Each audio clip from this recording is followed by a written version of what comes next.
Welcome to my channel. If you love your true crime dark, a little messy, and proudly queer, you're in the right place.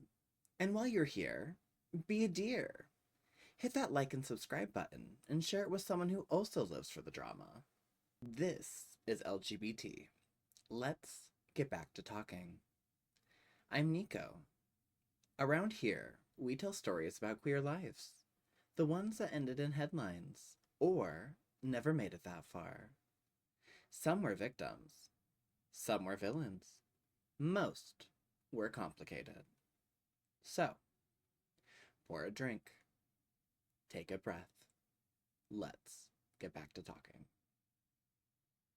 Ronald Joseph Dominique was born January 9th, 1964, in Thibodaux, Louisiana, a small bayou town nestled between Baton Rouge and New Orleans. Those early years, like so many in rural Louisiana, were shaped by isolation. Dominic grew up in a conservative environment, marked by prevailing social pressures and, from what later emerged, a complicated sense of self. He declared his homosexuality as a teenager, something that brought ridicule and marginalization in the community where conformity was expected. He wasn't a handsome man. He wasn't strong. He wasn't charismatic. But he was unmistakably there, always a presence that was familiar, but not noteworthy. Neighbors described him as someone who helped people in need, who volunteered at local events, who lived with his family, and who struggled financially. But beneath that quiet exterior, something darker took root. There are hints in Dominique's early adult life: minor arrests, accusations of violent behavior, allegations that were quietly dropped, that suggest an escalating pattern long before the first confirmed murder. Yet, the killing spree itself didn't begin until 1997.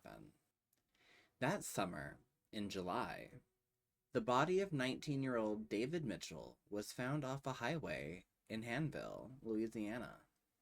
This was the first kill later linked to Ronald Dominique.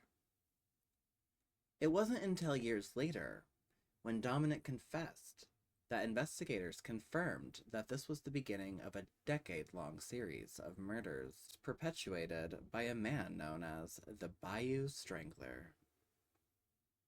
Dominique's method wasn't flashy, but it was devastatingly effective.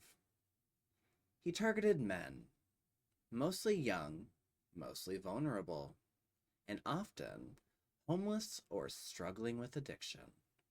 He frequented gay bars in areas where men might be alone late at night, and he used deception to lure them in. Sometimes it was promises of sex. Sometimes it was offers of money, drugs, or companionship. Sometimes he even showed a photograph of a wife he claimed to have, a lie he knew would get someone in his car. Once the men were isolated with him, his brutal pattern unfolded. He would force them into situations of bondage, sexually assault them, and then kill them by strangulation or suffocation. Then he dumped their bodies in remote areas: sugarcane fields, ditches, canals, and stretches of bayou land outside the view of most people. Let's honor the known names, because every one of these men was a life cut far too short. These are approximate ages. All were found deceased between 1997 and 2006. David Mitchell, 19 years old. Gary Pierre, 20. Larry Ranson, 38. Oliver LeBanks, 27. Joseph Brown, 16. Bruce Williams, 18. Manuel Reed, 21. Angel Mahia, 21. Mitchell Johnson, 34. Michael Vincent, 23. Kenneth Randolph Jr., 20. Anoka Jones, 26. Detrell Woods, 19. Larry Matthews, 46. Michael Barnett, 21. Leon Lirette, 22. August Watkins, 31. Kurt Cunningham was 23. Alonzo Hogan, 28. Wayne Smith, 17. Chris DeVille, 40. Nicholas Pellegrin, 21. And Christopher Sutterfield, 27. These weren't just statistics. They were sons, brothers, friends, lovers. Many were black men. Many were young. Many were struggling with homelessness or substance abuse, precisely the type of people society often ignores. Their deaths weren't isolated tragedies. They were the works of someone who saw their vulnerabilities as opportunities. For nearly a decade, this went on. Why? Because no consistent investigation was mounted. Bodies were found in different parishes across southeastern Louisiana, in Terrebonne, Lafourche, Iberville, Jefferson, St. Charles, and Assumption. But local law enforcement didn't connect the cases quickly. Part of the reason? Victims were often assumed to be the result of drug overdoses, accidents, or the actions of local dealers. Families who reported loved ones missing were brushed off. Information wasn't shared across jurisdictions. And because the victims were on the margins, their deaths didn't stir national outrage until much later. This isn't just investigative failure, it's systematic failure. The breakthrough came in 2006, not because police were closing in, but because one man escaped. He had been targeted by Dominique. He survived and spoke to a parole officer describing the encounter in detail. That report turned ears. That report turned eyes towards Dominique. Within 38 hours of surveillance, police arrested him at a homeless shelter in Houma on December 1st, 2006. Dominique didn't resist.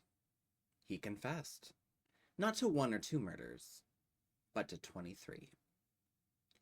He gave investigators details only the killer would know: where the bodies were left, how they were killed, and the timeline of his crimes. On September 23rd, 2008, Ronald Dominique was sentenced to 8 consecutive life sentences without parole after pleading guilty to 8 of the murders. He avoided the death penalty, in part because family members of victims advocated for closure rather than prolonged litigation. But let's be clear. Life behind bars for someone who took so many lives is justice, however inadequate compared to the loss these families endured. This case isn't just about a man who killed. It's about a society that didn't stop him sooner. It's about who gets noticed and who gets left behind. The Bayou Strangler is a title that will never capture the depth of pain felt by the communities around these victims. So when you think about Ronald Dominique, think also about the families left grieving, the lives erased without public mourning, the system that failed to see the pattern until it was almost too late. Their names deserve to be spoken. Their stories deserve to be heard. You've been listening to LGBT. Let's get back to talking. I'm Nico, your host, your narrator, your slightly too interested gay friend with a microphone. And every week, we dig into queer lives brushed out of the margins. The victims, the villains, and the beautifully complicated ones who live in between.